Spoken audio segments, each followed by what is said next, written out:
Vamos a ver.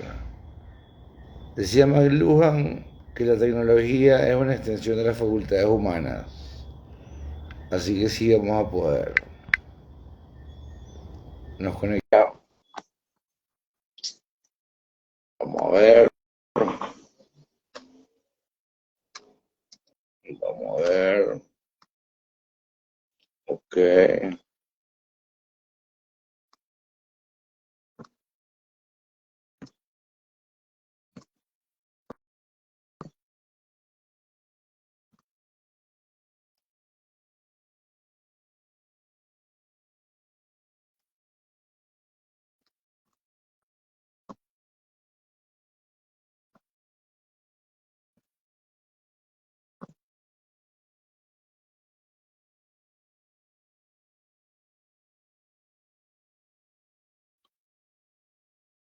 Francisco, ¿tú me oyes?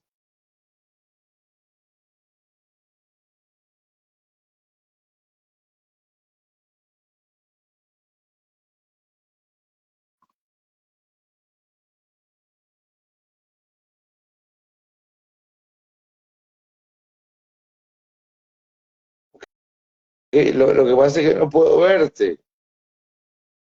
¿Cómo hiciste la vez pasada?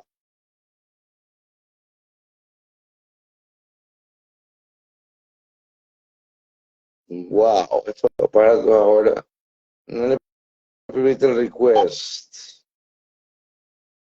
Wow. No sé qué hacer, Francisco. ¿Qué me dices tú que hagamos?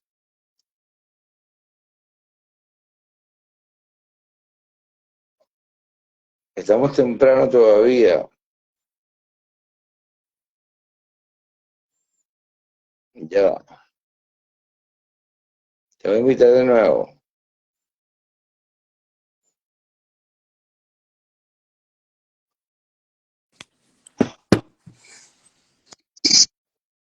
Ok, alabado sea Cristo.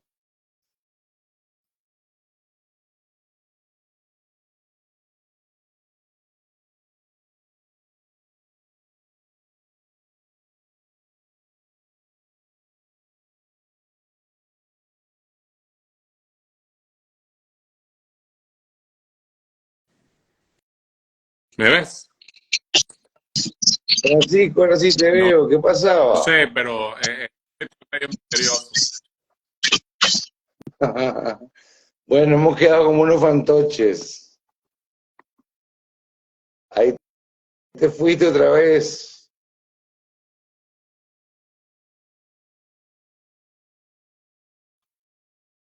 Chicos, serán las lluvias, serán las comunicaciones.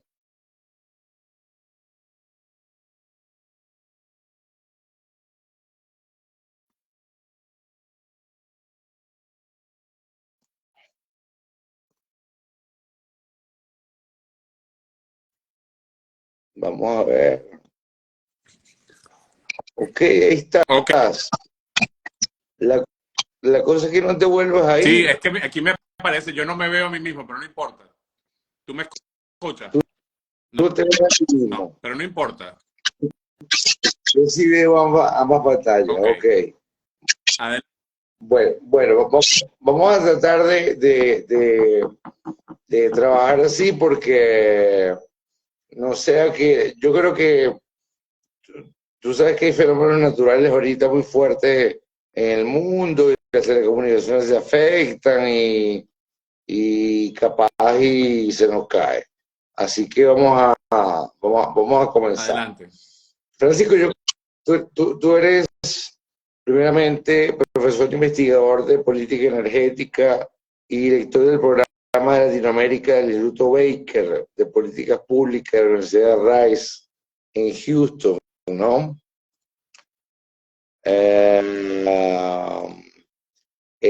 Eh, también eres fundador del Centro Internacional de Energía y Ambiente de IESA, en Caracas, y fuiste seleccionado como uno de los 4 más influyentes analistas petroleros por Offshore Technology Global Data. Hay que destacar que el Baker Institute ha sido rankeado por 3 años consecutivos como el mejor centro de estudio de política energética del mundo y el segundo mejor centro universitario de políticas públicas del mundo por la Universidad de Pensilvania, valga la precisión. De manera que ya sabemos con qué estamos hablando. Francisco, ¿en cuándo estaba la producción cuando Caldera le entregó la banda a Chávez? Bueno, fíjate, eso es muy interesante porque estaba en un pico histórico que solamente antes habíamos visto en el año 71, ¿no? La Okay. producción había llegado a 3.4 millones de barriles, o sea que estaba muy alto. Okay. ¿Y en cuánto estamos ahorita? ¿En 700 más o menos? Estamos hoy en día alrededor de unos 750.000 diarios, o sea, una fracción que tuvimos en su momento. ¿Y con el plus de Chevron? Bueno, lo de Chevron ha servido para que se aumente alrededor de 50.000 barriles diarios. Ellos producían alrededor de 55.000 barriles cuando les dieron la alrededor de 120.000 barriles, pero un poco antes de hace como un año y medio producían 90.000. O sea que depende de cómo lo veas, es un Sí. 100.000 barriles diarios. Claro. Francisco, yo recuerdo haber leído que cuando Fidel Castro vino a Venezuela en los 60 a pedirle petróleo a Rómulo, Rómulo le dijo, el petróleo venezolano no se regala, se vende. Pero Fidel le puso el ojo desde entonces al petróleo venezolano y todo este movimiento de ultraizquierda en el que participaron Teodoro y Moisés y Pompeyo, pero luego en buena hora se separaron. Bueno, llevó a que quizás Chávez quiso hacer de PDVSA un ente político, ¿verdad? Desde un primer momento, desde que entró en la presidencia, es decir, no una empresa técnica que llegó a ser la segunda petrolera más importante del orbe, sino un tarantín populista. Mira, yo creo que Chávez primero subestimaba, como muchos líderes políticos, la dificultad del negocio petrolero y cuánta plata verde y cuánta tecnología, etcétera. Entonces, yo creo que él pensó que la PDVSA era un enemigo digamos, el control político de la revolución y cómo el uso de la Venezuela. Y básicamente primero intentó hacerlo de una forma, después de otra, pero se dio cuenta que no iba a poder ganar con la industria petrolera. Esa confrontación fue inevitable, ¿no?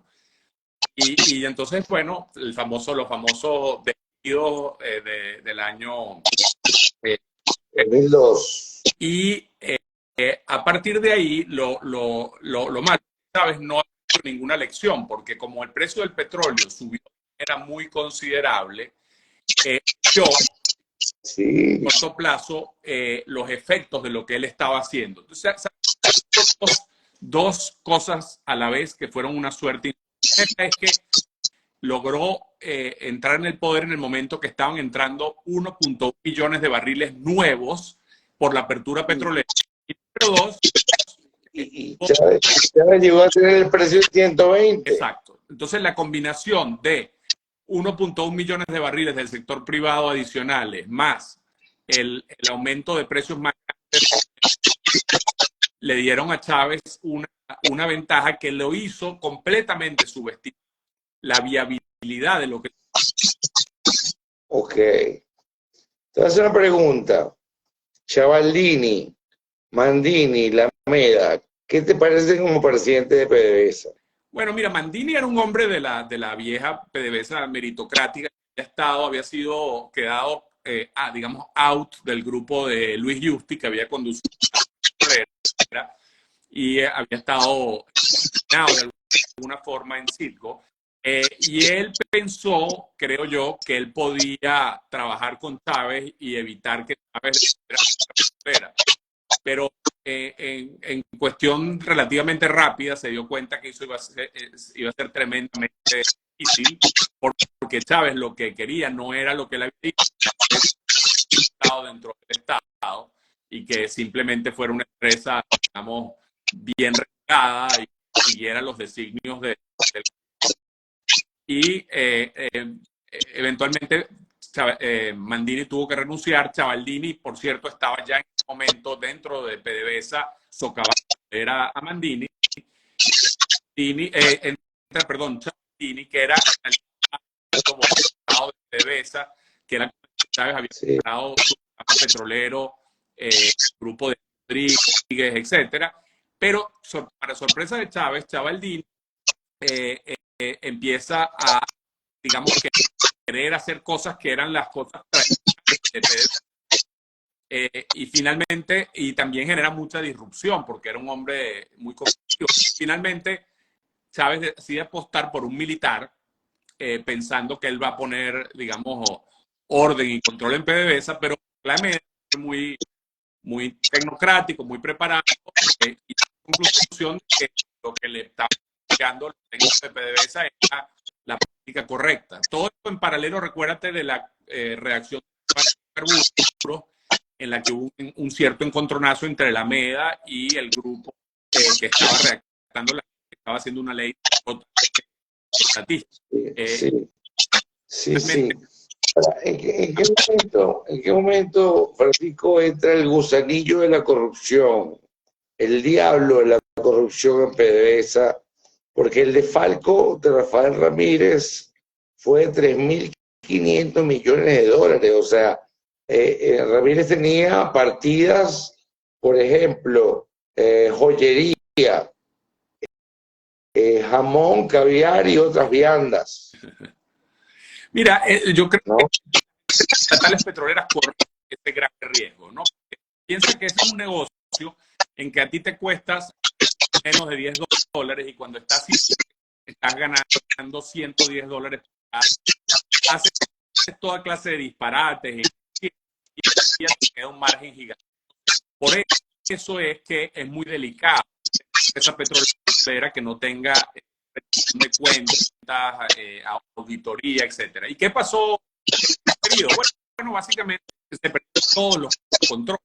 El Estado venezolano tomó control directo de PDVSA, lo convirtió en arma primero del Estado, pero luego del partido de gobierno, que recuerda que en un momento dado Rafael Ramírez era ministro de Petróleo, de gobierno, jefe de Chávez, todo eso a la vez. Entonces, eso era inevitable causara niveles de corrupción diferentes. Bueno, ahora otra vez. Y el Meliá Caracas era como el centro donde se reunía toda esa camarilla, ¿no? Sí, bueno, ha habido diversas épocas en que diversas festines de cómo se manejaban, etcétera. La corrupción empezó en estructura, pasó a de petróleo, el escándalo de después salió a ir con la demanda esta en Estados Unidos de que había una conexión hacia estaban la parte de trading. Se fue por romper cada uno de los elementos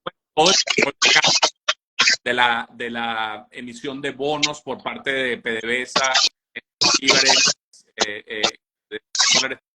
todo eso el 20 corrupción. Ok. Ahora, esta caída de 80% del PIB que vimos de 2013, donde los precios se van a pique, y PDVSA se vuelve un cascarón vacío. Yo recuerdo que tú me dijiste en una ocasión que a mediados de 2020 no había un taladro funcionando en Venezuela. eh, que los tanques estaban desbordando.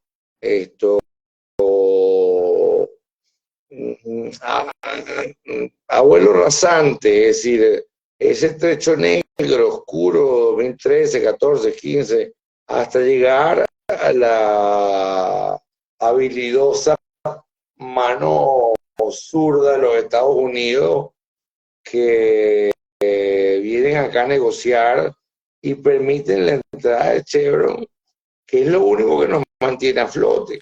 Mira, es complejo, pero piensa que Venezuela está produciendo para el año 2014 petróleo más de 4,5 millones de barriles. Y ya para ese momento, cuando llega Maduro, produciendo 2,8, y ya para el año en que ponen las sanciones está en 1,3, o sea, ya ha ido a la mitad de la producción. ¿Qué pasa en el camino? Bueno, incluso cuando el precio del petróleo estaba altísimo, PDVSA ya le estaba debiendo a todo el mundo. Se había sacado dinero hasta más no podía, había endeudado a la empresa al máximo. La empresa tenía una deuda de 3,000 millones de dólares y le dieron a más de 1,000 millones de dólares. Toda esta combinación de factores hizo que cuando el modelo absolutamente colapsó. Y por eso la reducción de la producción de petróleo a la mitad, aún previo a las sanciones. Después, por supuesto, las sanciones contribuyeron a que la producción le cerraron el acceso al mercado de Estados Unidos primero y luego el de la secundaria y todo lo que tuvo que ver con las sanciones a Rosneft.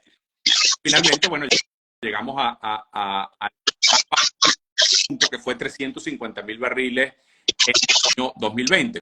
Como dices, en ese momento la combinación de precios bajos habían llevado a que... Y eso estuvo así hasta este año en que hay hoy instalados operando.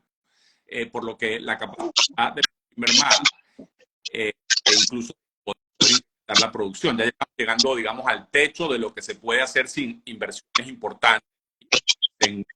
Sí. Hay una noticia de hoy, Francisco, que se renovó la licencia hasta junio de 2014 para importar gas licuado. Sí, bueno, ese es el famoso que usan las bombonas, que por razones sanitarias el americano siempre ha, digamos, autorizado eso, pero en la práctica no ha una importación importante de GLP y ha habido un tema de escasez recurrente en el país. No se cobra y entonces es una pérdida importante para PDVSA. Superabundante en gas, en que deberíamos tener a todo el país gasificado, a la mayoría de las por tubería y somos un país gasífero. Dime. Somos un país gasífero. Somos un país con un potencial gasífero gigantesco, pero trágicamente no somos un país gasífero en el sentido de que no estamos utilizando el gas, sino lo utilizamos para detectar en los yacimientos. Ahora estamos botando metano y CO2 cuando quemamos el gas en la atmósfera. Somos uno de los principales contribuyentes al cambio climático, pero tenemos un potencial gigante. Has visto que los europeos ahora están entusiasmados con la idea de que Venezuela sea uno de los productores de LNG, de gas natural licuado, para Europa. Sí. Trinidad, como el ahora Perla en Paraguaná. Pero evidentemente no hemos desarrollado nada del gas que otros países han desarrollado de manera en Trinidad. Pero quiero que hablemos un poquito de Chevron. Okay. ¿Cómo viste la operación de Chevron en Venezuela? Estos meses que tienen operando, ¿ha sido lo que se esperaba? ¿Ha sido una buena performance? ¿Esto promete? Mira, Chevron ha hecho, dentro del marco de lo que tiene, lo ha hecho bien. Chevron es una empresa que tiene 4 proyectos, son Petropiar y Petroboscán. Ese proyecto estaba produciendo, no estaba produciendo nada a mediados del año pasado, estaba pudiendo vender en el mercado negro a través de los caminos verdes por los que ya Chevron llega a la operación. Recuerda que hay un contrato, pero Chevron ahora claramente es operador de esos Chevron empieza a invertir y a sacar el petróleo que estaba acumulado en inventario y entonces sube la producción de unos 55,000 barriles a eventualmente 30,000 barriles. Más explican. Claro, parte era simplemente producción cerrada que no se está pudiendo vender. Ahora, Chevron tiene una limitación muy importante en la licencia, que es que permite perforar nuevos pozos y ampliar la infraestructura. Entonces, ellos tienen que operar dentro de esa restricción. Y como las negociaciones políticas no han llevado a avanzar en que se aún más, los límites pronto. Chevron puede todavía subir un poco más la producción. El presidente de Chevron dijo que 50,000 barriles diarios, pero creo que ya de eso el techo está allí a menos que haya una negociación. Es posible, y aquí la almendra del asunto, que el año que viene hay una renovación de la licencia de Chevron y otras petroleras como Reliance, como Repsol, puedan interesarse en entrar en el mercado. Yo sé que tú eres un experto petrolero puro y duro, no, la política no te compete, pero bueno, es un año de primaria, el año que viene es presidenciales, hay presidenciales en Estados Unidos, es decir, ¿cómo ver ese ajedrez ahí? Mira, yo creo que lo que está sobre la mesa, ya es licencias similares a la que tiene Chevron, a Repsol y a Morel & Prom, las europeas, aunque Morel & Prom es de los indonesios, está detrás el gobierno indonesio, y eso permitiría un incremento de producción adicional de 50,000-60,000 barriles más de los pero como está estancada la negociación política, vaya a saber Dios si avanzamos a que esas licencias se otorguen. Por ahora no veo, sino lo contrario. El gobierno ha estado moviéndose en la dirección contraria. El gobierno de Estados Unidos, como los TNE internacionales, etcétera. Agrégale a eso que los europeos lo que más están interesados ahora es el tema del gas. Entonces está la unidad para exportar a través probablemente con Shell como operador, y está la propuesta de Eni Repsol de exportar gas natural licuado. Pero todo eso está en este momento, Alejandro, en un limbo por el de que avanza la negociación política, ¿no? Y por más que los europeos han presentado de los Estados Unidos siente que continuar buscando concesiones cuando no ha habido avance en el terreno político. Claro. Francisco, ¿somos realmente el país con más reservas petroleras en el mundo? Es una pregunta complicada. Reservas no. Reservas es un concepto. Nosotros tenemos lo que llamamos petróleo, los recursos. El petróleo que está allá abajo los recursos.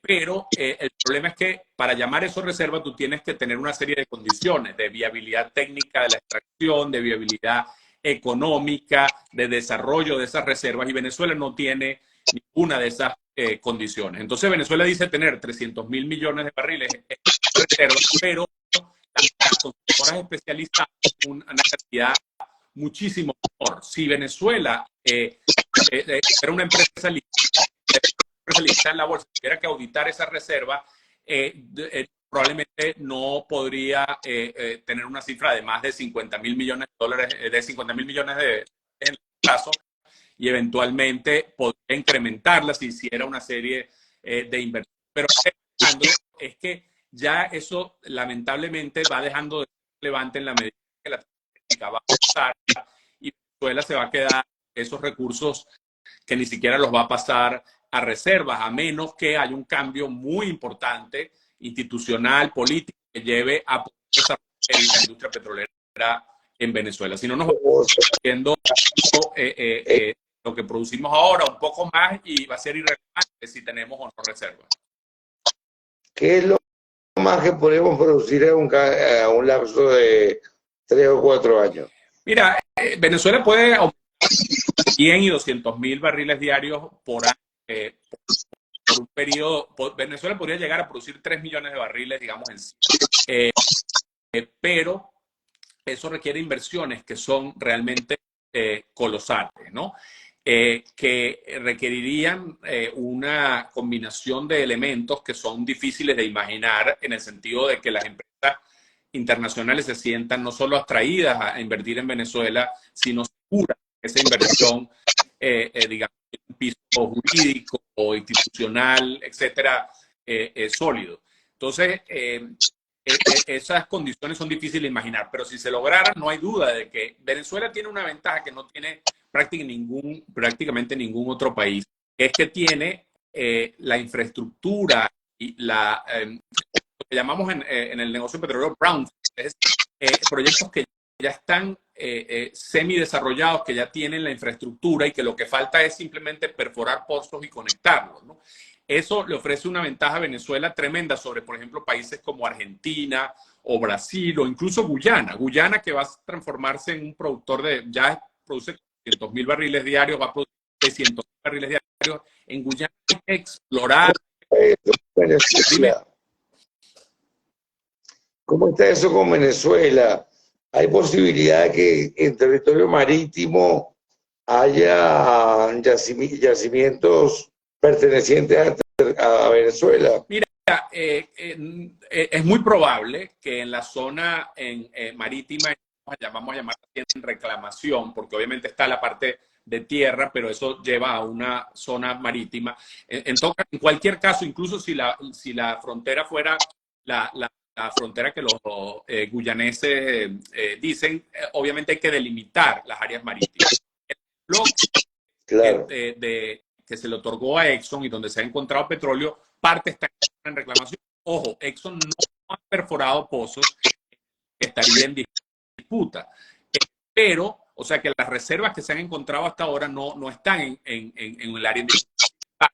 Es muy probable que los recursos petroleros en esa zona se extiendan hacia el lado que plano. Ahora, la verdad, Alejandro, que el tema es cuánto tiempo va a durar para que se llegue a una solución territorial de los dos países en conjunto. Y finalmente te comento que, dado que ese petróleo es liviano, sería ideal hacer una digamos, negociación con Guyana, que el petróleo liviano se mezclara con el petróleo extrapesado nuestro y se exportara. Pero mientras no haya un avance... Mira, Francisco, hay muchas cosas de las cuales hablar y no vamos a tener tiempo, pero este asunto con los iraníes y las refinerías ha dado resultados. Mira, ha dado resultados en el sentido de que Venezuela, que tiene una capacidad de 1 millón de barriles diarios de procesamiento de crudo en sus refinerías, y que se llegó a tener, pero se estaba refinando menos de 1 millón de barriles. En el peor momento llegó a menos de 100.000 barriles diarios. Ahora, otra vez, por encima de 200.000 barriles, entre 200 y 250. Todavía tenemos un problema de los productos de mayor gasolina, que por eso hay cierto desabastecimiento, pero ciertamente ha habido una recuperación parcial del parque refinador. ¿A qué costo? No lo sé, porque no sabemos cómo son esos contratos. Pero digamos que han parapeteado las refinerías. Es una Venezuela apenas refinando 200.000 a consumir en el mercado interno más de 800.000 barriles. Y es una gasolina de muy bajo octanaje, es una ¿no? gasolina de pésima calidad y de bajo octanaje, la que están pudiendo producir en este momento. Ok. Ahora vamos para cerrar, Francisco. María Corina acaba de ser inhabilitada. Estaba desatando furias que no se veían desde la época de Carlos Andrés Pérez. Hay todos los sondeos miden un descontento en la población, un ansia de cambio. Yo recuerdo que el rector Virtuoso, para descanse, me llegó a decir a mí para el estímulo que 75% de los venezolanos querían cambio. Entonces, volviendo a Fidel, volviendo a Cuba, para no hablar de Rusia, ¿no?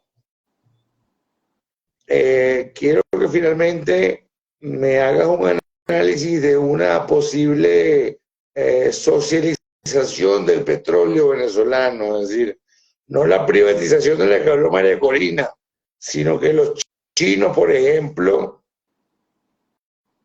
se apoderen del mercado y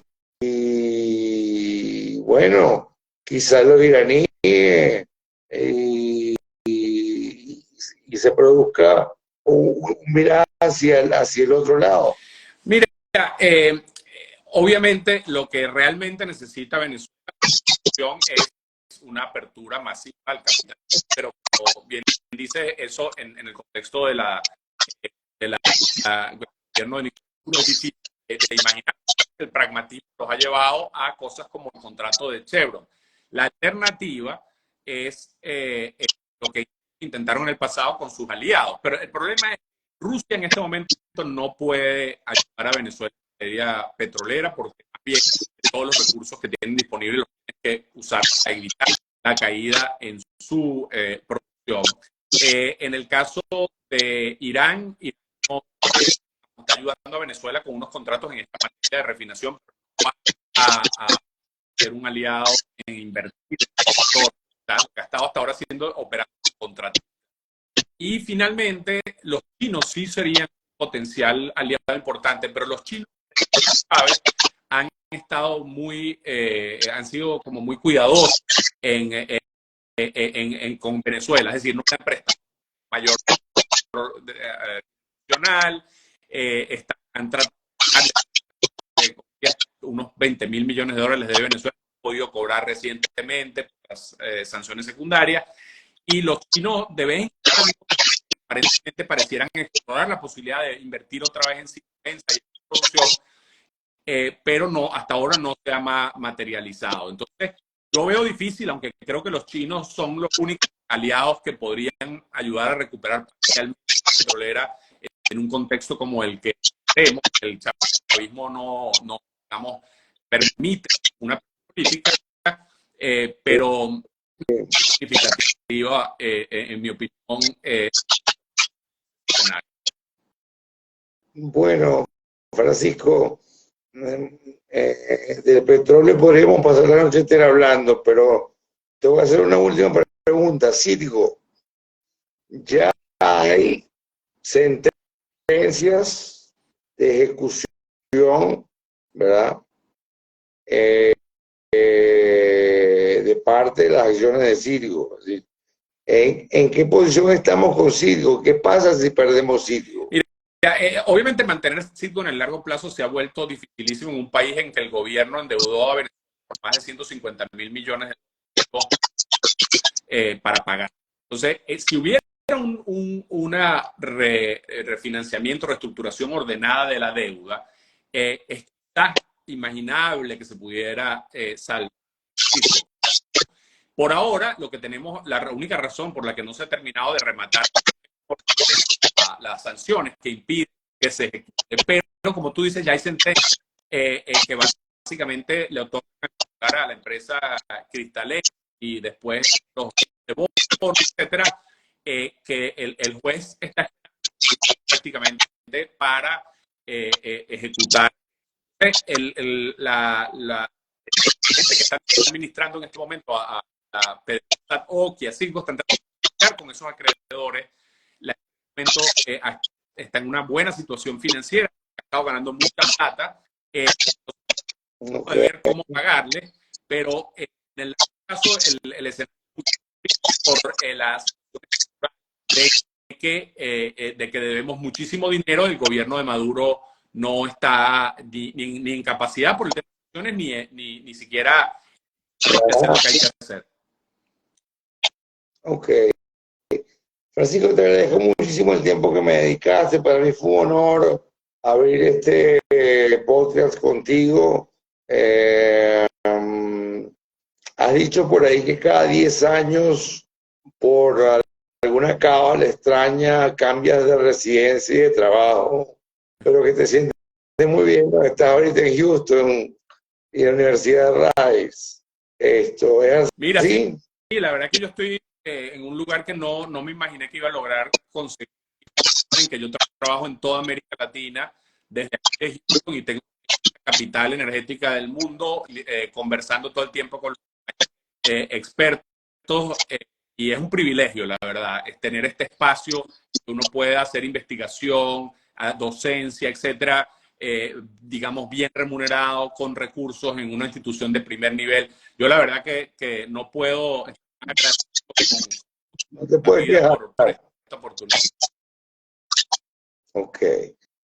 Bueno, Francisco, todo mi cariño, todo mi respeto, y se vale ¿Seguro? repetir, cuando vuelvan a girar la rueda, nos volvemos a conectar. Seguro. Un abrazo y muchas gracias. Un abrazo y muchas gracias.